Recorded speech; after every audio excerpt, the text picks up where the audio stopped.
ਦੋ ਦੀਵਾਰਾਂ 15 ਸੈਂਟੀ, ਇੱਥੋਂ ਤੱਕ 15 ਸੈਂਟੀ ਹੋਣਾ। ਆਹ ਦੀਵਾਰ ਇੱਥੋਂ ਲੱਗ ਕੇ ਤੇ ਇਸ ਕੋਨੇ ਤੱਕ ਦਰਵਾਜ਼ੇ ਤੱਕ, ਜਿਹੜਾ ਦੂਸਰਾ ਖੱਤ ਇਹਦੇ ਤੱਕ।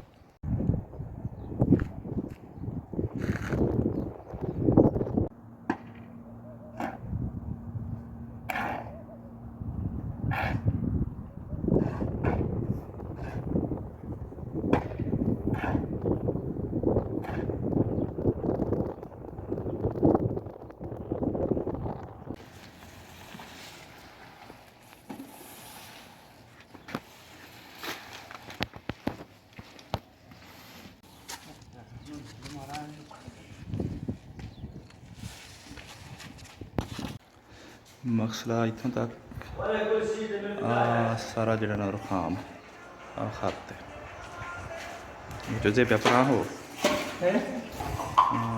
أغلى 15 سنتي ديوار جديد إكدا 15 جدا خطة من 15 سم أيوة بقى هذه 15 داخل سارة 10 سنتي تنيلا مع سيراميك.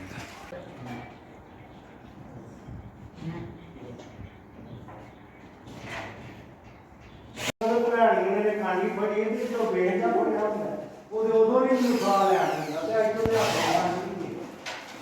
ਅੱਲਾ ਲਿਆ ਬੰਦਿਆ ਜਿਹੜਾ ਇਹ ਨਹੀਂ ਹੋਣੀ